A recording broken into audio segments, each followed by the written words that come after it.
Hello, this word in your ear is brought to you by NordVPN. And once again, VPN, Mark, stands for... It stands for Virtual Private Network. You speak it like a native now. I do. I know, I'm fluent. And you could probably even explain that it's a way to keep your data safe on the internet. Particularly whenever you're logging in, either from home or at home or abroad, in an unusual place like an internet cafe or not in your normal setup. A VPN protects your identity and encrypts your data so that nobody can steal your identity. So those are the very sound, sober reasons why NordVPN is a good idea, but there are also fun reasons. It enables you to access the internet via servers in many, many different countries. So you can get up in the morning and decide, where do I want to be today? Do I want to be in Sweden and South Korea, in the United States, and wherever?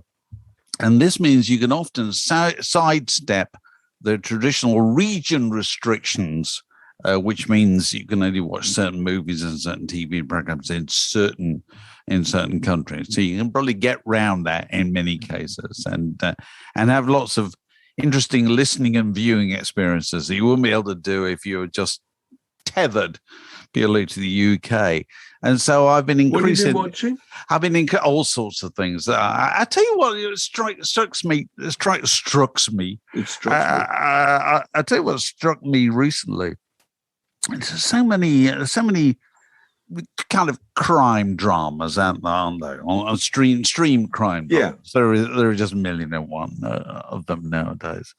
And what I've discovered about them, that they all have in common, is they all start really strongly, because that's where they spend all the money, is in the first 2 or 3 episodes, because that's when you get all the spectacle. That's when you get all the whiz bangs. And then when it gets towards later in the series, they don't really know. Here's the problem. They can't finish them as well as they start them. That seems to be the case. Because they don't know that they're going to get another series. Well, that's Breaking Bad's a really good case, I think, because Breaking Bad had 5 series, and at the end of virtually every one, there's this kind of lurching cliffhanger where they don't know if they've got the funding to come back, but they have to leave some proposition open to be resolved. But Breaking Bad does end fantastic. Oh, well, that's good. You get to the end. I've never seen Breaking Bad, so that's a good thing. If it finishes, Walter rigs up the machine gun. I mean, don't tell. Don't spoil it for me or for anybody else, and who might be watching this. And so I shall, redouble my efforts to get around to seeing it. But most of the things, even the good things, Sopranos and whatever, there is no ending, really. Yeah. They don't lend themselves to an ending at all. And I tell you what, the other thing I've found is the crime drama. If you get when you start watching it and you get hooked on it, and after a while you think, how many episodes is this?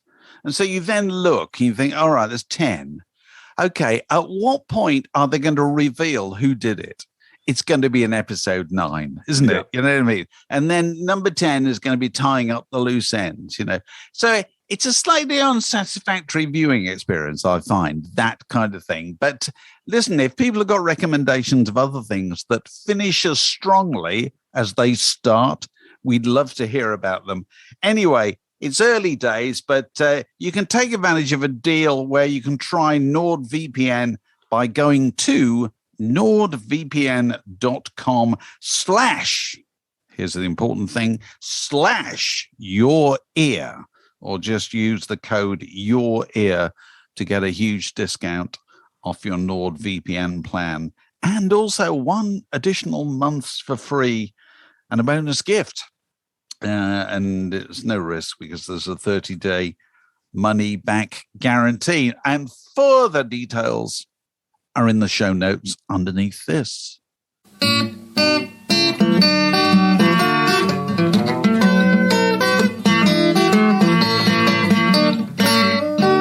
You're listening to a podcast from The Word. So, Mark, let's start with the quiz that I've pinched out of BuzzFeed, which I thought you'd like. What you have to do, I'm going to read you some lyrics. My lamentable performances at quizzes are going to be shown up in sharp relief once again. Go on, give me a go. This is so defensive. Okay. The idea of the quiz is, are these lyrics Bruce Springsteen or are they Taylor Swift? Okay. Oh, that's good. Bruce Springsteen or Taylor Swift. It's the return of Stackwaddy. Here we go. It's the first one. There's a crazy mirror showing us both in 5D. I'm laughing at you. You're laughing at me. Is that Taylor Swift? It's or is obviously got to be Taylor Swift because Springsteen would never use the expression 5D. Well, Sorry. you'd be wrong because it's from the Bruce Springsteen song "Tunnel of Love." Okay. Second one, you were in college working part-time, waiting tables, left a small town, never looked back. Is that Bruce Springsteen or is it Taylor Swift?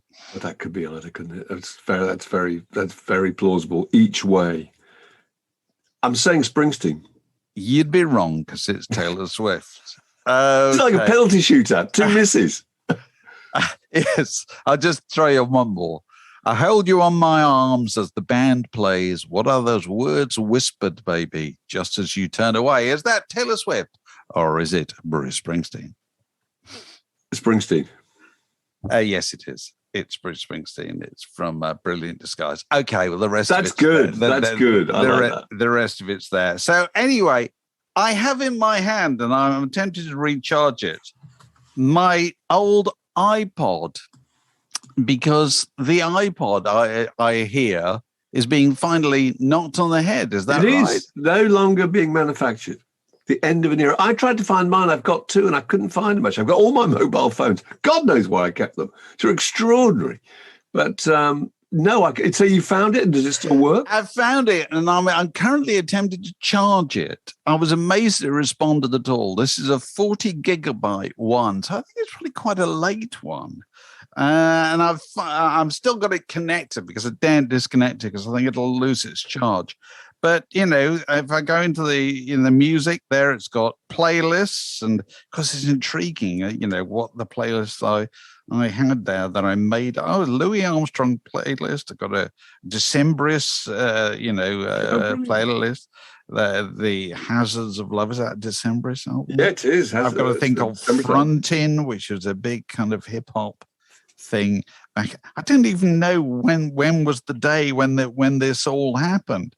And so the amazing thing about the iPod is it was so revolutionary and so short-lived, wasn't it? It was. The key thing was not only could you have all those songs on a little tiny object in your pocket, but the shuffle mode. Didn't you think that was amazing? In fact, there was the thing called the iPod Shuffle. So I got it was like a little, like about the size of a stick. Yeah, I've still got one of those. Yeah, and I think you could get 220 songs on it, and it was very thrilling. You'd set out, walk into the tube, thinking, I don't know what song I'm going to get out of these 220, but I do know that I have a proof. I will like it. I will like it. It shows it. You know what I mean? I just don't know what order it's coming in. That was really exciting. But yeah, it was very short-lived, wasn't it? Incidentally, you bought me you were going to America on some trip for Word, I think, and you bought an iPod for me because it was so much cheaper in America. And when you handed it over to me and I handed you the dosh, it arrived with 1,500 tracks that you put on it. I think it was 1,500. Well, it might have been. Downloaded, and it was fantastic. And this is how I really discovered my enthusiasm for Boz Scaggs and Freddie King as well. I got various other people that I just really got into. It was brilliant, entirely because of you. Good work. So, do you remember before the iPod, the kind of early MP3 players? Did one of those ever find its way into your hands? I had one, and I thought it was an absolute miracle because you could load as many as 20 songs onto it. I know, 20 songs. It's the volume is the kind of the volume of stuff is the kind of key issue in all this, isn't it? Do you remember there used to be a thing, it probably still is, a principle that used to refer to as Moore's Law. Do you know Moore's law? No, I don't remember that. And they used to say, dealing with, forgive me, I'm getting completely beyond my competence here, but I'm sure there's many people listening and know far more about this than I will do. But roughly, what it meant is that the amount of memory available increases, or it doubles at a certain rate really quickly at the same time as the price of it goes down. And so that's what's happened in the last 20 years. It's Moore's law is what's happened in the last 20 years. So, what was a miracle, 20 years ago, which was 20 songs on one player. Yeah. It is not a miracle any longer because it's 20 million probably. Yeah. Or 20,000 certainly, And as we have more and more access to more and more, our relationship with it has to change, surely, because it's not rare anymore, is it?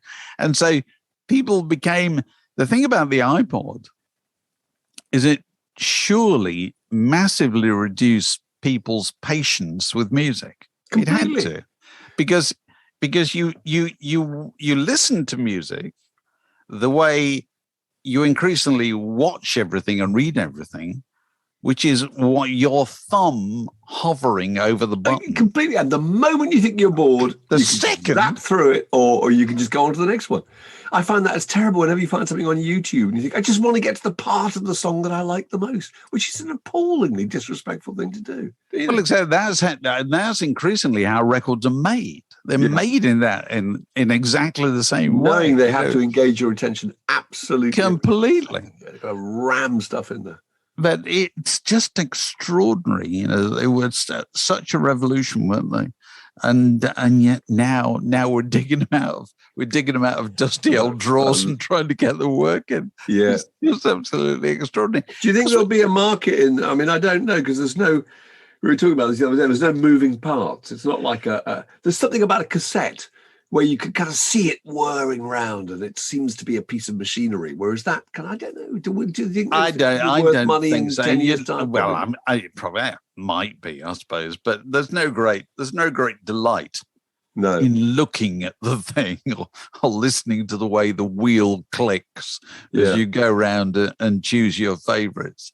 I can't really see it, but because that's the other thing. I was talking to somebody about this the other day, that it's like the difference between traditional media and digital media is that, when you taped something, when an album was recorded on tape, they could look at it and there it is on the tape, and they could put it on the player and they could hear it. As soon as it's recorded on loads and loads of different forms of hard drives, you're at the mercy of the retrieval systems that are used for you to find your way around it. And these things change, you know what I mean?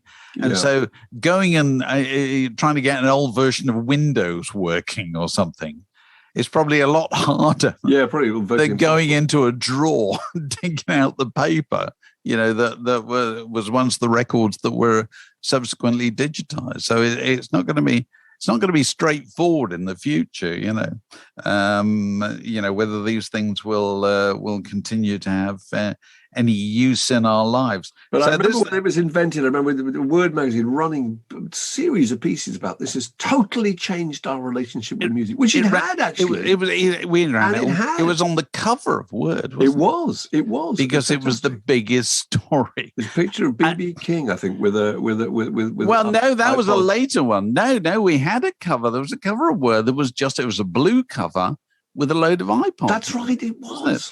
That was earlier. And there was the great scandal where you felt that it destroyed the idea of context, that you didn't anymore look at the idea that music was created in a certain year, at a certain time, by a certain... Everything was out of sequence. You didn't realize in what order of things came, what influenced what, Well, I tell you what, parallel to that, and I was thinking about this week, I read another piece about it's the end of magazines. I can't remember.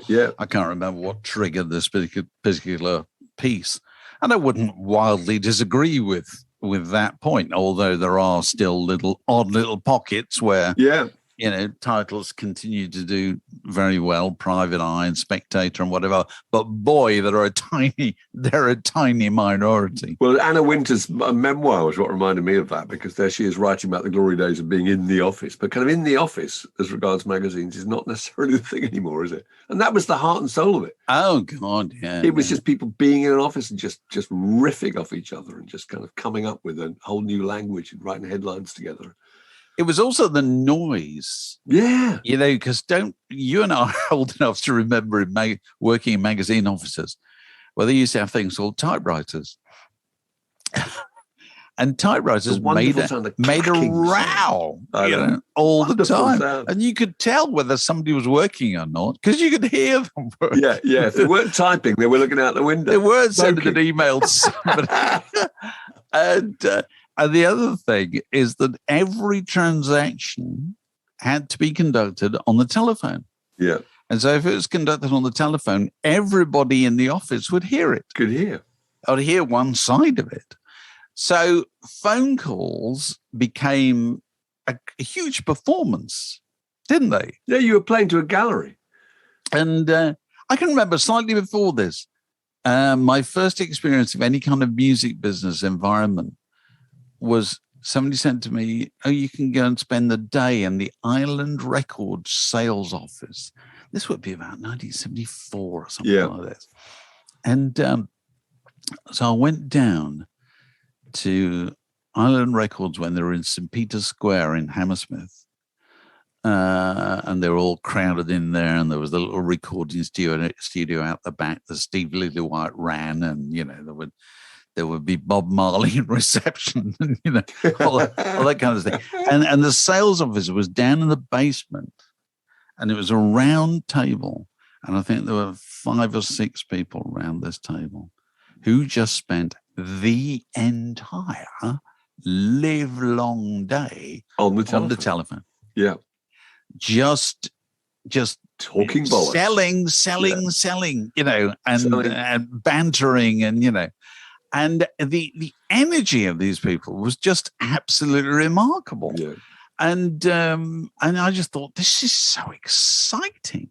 And of course, if you went to the same office nowadays, well, for a start, it wouldn't be Ireland, it would be Universal. And it'd be completely silent, just people emailing. Tappity. And actually, it wouldn't even be people. It'd just be machines. It would just be machines communicating with other machines, because nobody. Well, there isn't a kind of W.H. Smiths in, Welling Garden City's ring anymore. But, even if there were, the stock would be replenished magically by barcodes and, orders placed automatically, all that kind of thing. There's no human interaction. No. But I remember it as being a kind of communal fight. I remember at Smash Hits, I'd be on the phone trying to get the Duran Duran cover story. And our ad man, the great Rod Sopp, would be on the phone at the other side of the desk, sort of going, "Your lucky day, a little bit of a space has opened up. Your lucky day. It's your lucky day, a little bit of space has opened up. You might be able to fill it at a discount at a mate's rate." It's so brilliant. But the other thing about magazines that struck me recently, I've been working on a book, which is, it's over a period of 50, 60, 70 years. And when you're dealing in stuff that happened in the 50s and 60s and 70s or whatever, you're looking at published sources. And therefore you're reading context at the same time as you're reading content. Yeah. As soon as you're looking at anything in the 21st century, that's gone. Utterly gone. When did something happen? Did 2010 feel any different from 2008? Well, it's very difficult to tell whether it did or it didn't. But if you look at a magazine, there's all the ads, there's all the the news stories, same with the news faces. Yeah, absolutely. Whereas everything just just floats free of its moorings, it once it's in digital space, and. I do think it's going to be very hard in the future. Well, feel sorry for the historians of the future, attempting to describe what happened in the 21st century, because all the information will be there, but none of the shape of it. It'd be very difficult to to get an idea of the shape of it. So no, you just open up any copy of a magazine and it will completely reboot that moment in time perfectly. Talking of magazines, did you see the story about Vogue? This is a great story. It's a great story. This is a story. Now, if I remember rightly, this is a guy, there's a pub in Cornwall called the Star Inn at Vogue. Yes. Because Vogue is a little village. Because Vogue is one of many things I didn't know until reading the story. Vogue is an old Cornish word. That's what he claims. It's not an English word, it's a Cornish word. But that's the name of the pub. It's been there for 200 years. It's called the Star Inn at Vogue. And somebody working for the publishers of Vogue, Condé Nast, discovered this and immediately, very hastily assumed that they had appropriated the brand. Am I right? Is this it? I don't cease and desist. I don't think a human being will ever have had any part in this at all. I think this will just be that Condé Nast will have a machine set up. The word, if the word Vogue appears at Company's House, which is how this happened, it triggers and you just its machine sends off a cease and desist letter. How dare you appropriate our trademark? Yeah, and but this guy's letter. Oh, it's absolutely brilliant. Back to them. He says, I noted your letter. He says, I've got it here. He says, you've only been in existence since 1916. He's talking to them. He's talking to Vogue magazine. And I presume that at that time when you chose the name Vogue in the capitalized version, you didn't seek permission for the villagers of the real Vogue. He's turning the tables around and saying, you should have asked us for permission. I also presume that Madonna did not seek your permission to use the word Vogue, again, the capitalized version, for her 1990s song with the same name. It's just a brilliant idea that he's saying, you owe me money. Yeah, bloody right. Yeah. Absolutely. They must feel ridiculous. But they did send. Didn't he actually get a physical letter? Did he not get a physical letter? Oh, he probably did get a physical letter, but somebody must have signed that. But okay, maybe they look ridiculous. They do. Such a good story. The Word Podcast, prime cuts of popular culture served fresh each week. Well, I don't know about you, but there's that combination of kind of excitement and terror that I find, I'm saying with my oldest son too, about the news that Spinal Tap are going to make a sequel after 40 years. I mean, I felt that about Ghostbusters and about Anchorman, both films I like very much, actually. Anchorman particularly, I thought it was fantastic. You think, Anchorman 2, how exciting and how terrible it was. How absolutely rotten. So will this, I mean, who knows? I mean, there they are. It came out in 1984. In 2024, they're going to release they're going to release Spinal Tap 2. And how old are they now? They're, I think... they're in the 70s, surely. Well, Harry Shearer's 79, I think. I think Christopher Guest and Michael McKean are 74. There you go. And the concept is, if I remember rightly, it's quite a good concept, actually, and uses the idea that Christopher Guest used in all his films, like Guffman and Best in Show and Mighty Wind, which is that the drama builds towards a performance. So that the idea is, that's the structure of it. The idea is that Ian Faith, the manager, who's died in the film, who actually died in real life, and the actor, Tony Hendrick, yeah. His wife has a contract which says that Spinal Tap were contracted to play one more show, and she will sue them if they don't. So the three members have to reunite and perform the show. And I mean, I think there's rich comedy potential actually for what they've been doing in the last 40 years, and also for writing material that's kind of middle-aged lyrics, because they were sort of middle-aged anyway, Spinal Tap, weren't they? You felt they were just too old. Do you remember the bit where one of them's back goes when he's on stage? I do think this is the kind of interesting thing, is that the great joke of Spinal Tap is, when talking the original film, once you've seen it, the idea of it just lodges in your mind. Yeah. And it never goes away. And it just becomes a wonderful metaphor for all kinds of things, doesn't it? Yeah. And so you see these pictures of these men who have clearly middle-aged faces. You know, they look as if they ought to be over the garden wall discussing lawnmowers or traffic calming issues or whatever. But instead, they've got these ridiculous wigs and they're wearing leopard skin. Yeah, they're wearing and spandex. and all that kind of stuff. And it's the contrast between the kind of the They've got young middle-aged haircuts faces. and old faces. Yeah. Absolutely. Does that get funnier when they're in their 70s? I don't know. It'll be the idea of dealing with the passage of time. That will be the biggest challenge in making the film work, And, and I think also you mustn't forget is part of the reason they're doing this is that they get huge credit for it, for Spinal Tap. Every time any of them goes on any TV show or radio show or whatever, somebody eventually wants to talk about Spinal Tap. Yeah. And I don't think any of them ever made any money out of it. Because of the way it was done, it was so completely a low budget. They didn't even have a script. I'm thinking, right? And no, they didn't. No. They said, them about it. Just give us some money. We'll just go off and make this film. I interviewed them, but they had a little structure, which is they knew what the in was for each take. They knew what the part of the plot they had to allude to was, and they knew what the out was, and the rest in between they could just improvise. It was absolutely astonishing. But do you think they made no money? Yeah, I bet they didn't make anything. Oh, no, maybe that's why they formed the band and toured, because the band played festivals, band played. I know, but they'd have done that for kicks. I would have thought. Yeah. I can't believe any of them walked away from it with a significant amount of money. Whereas if you're going to come along, however many years later, 40 years later, with a new one, you'll get a 2022 deal, won't you? Yeah, right. For streaming or something, it could be quite a big deal for somebody. And you've got to admit that the audience for it will be massive. Well, it won't be massive. I think it will be pretty. No, Mark, it won't. I'm not talking massive. Top Gun massive. It's not Lord of the Rings. No, but it'll still be very substantial. Well, it'll be there. It'll be there. Yeah, undoubtedly. And best of luck to them, because they're all still here, aren't they? They're all still going. Apart from Tony Hendra and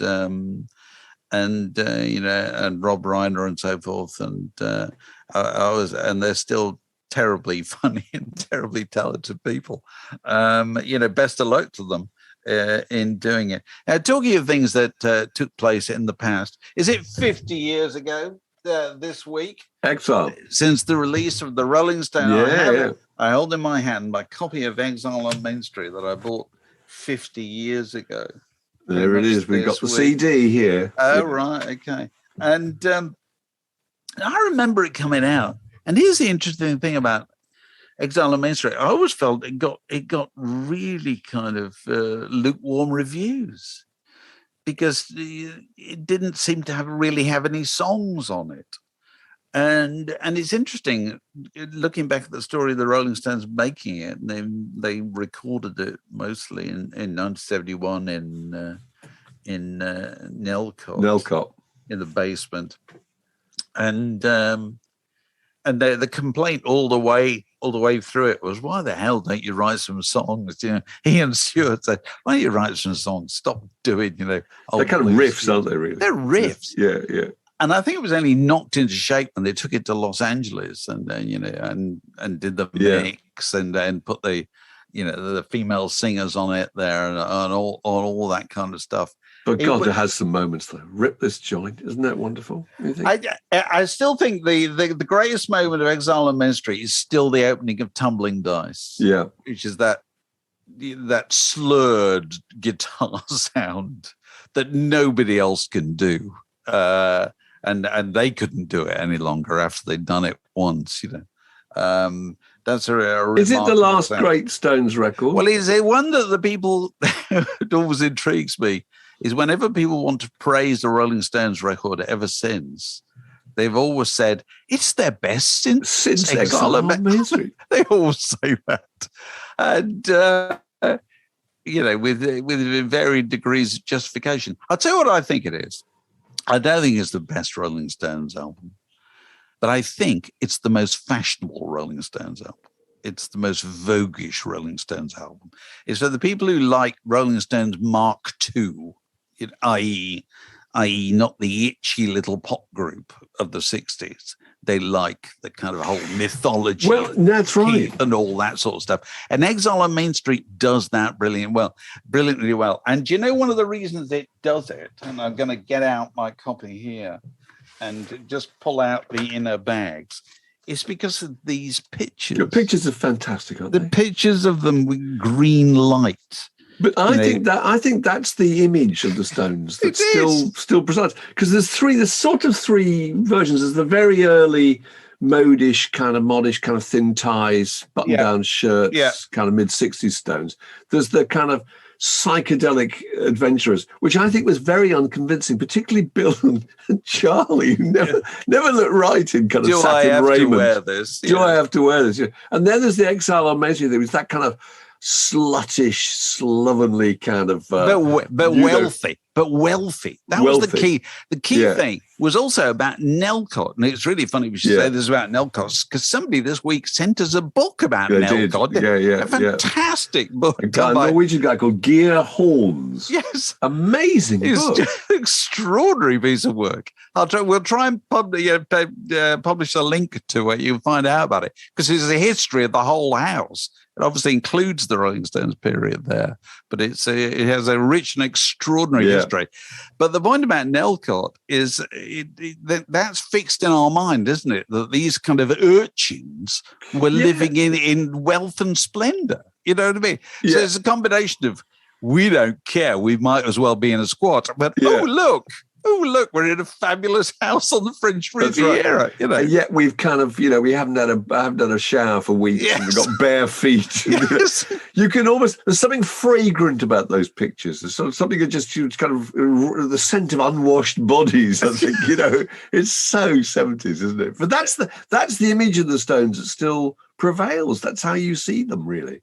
I mean, I think Black and Blue's a good record. Black and Blue came out for years. I mean, it's got Hot Stuff and Hand of Fate and Cherry O Baby and Hey Negrita and Fool to Cry. I mean, it's a good record, but possibly in some ways a better record. But Exile on Main Street is what we have in our heads, isn't it? It's what governs our view of what the Stones have become.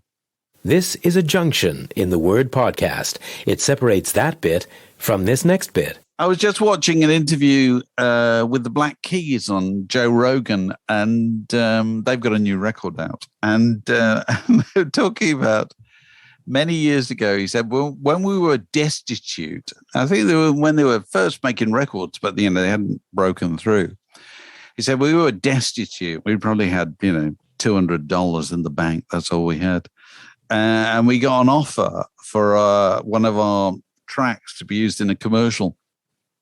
And our manager at the time said to us, if you do this, if you accept this money, this will be the end for you. You'll never have any credibility. You can wave goodbye to having any kind of career. And so they said, oh, all right. They didn't take it. Well, they haven't regretted it because they've had a fantastic career, a very successful group.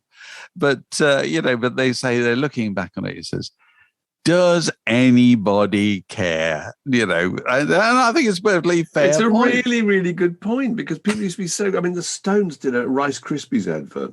Many people found out. Oh, that's very early on, yes. So he did a kind of ice cream advert, I think. And people did do things, and John Lydon famously did that butter advert, which I think he got away with, actually. But I mean, everyone was terribly critical about it, weren't they? But now I think they appreciate musicians have to make money. Of course they do. Jingles, and they're selling stuff to, I don't know, soundtracks, and there's any possibility they can make some cash in a world where nobody pays for music anymore is totally legitimate. And you can sympathise, can't you?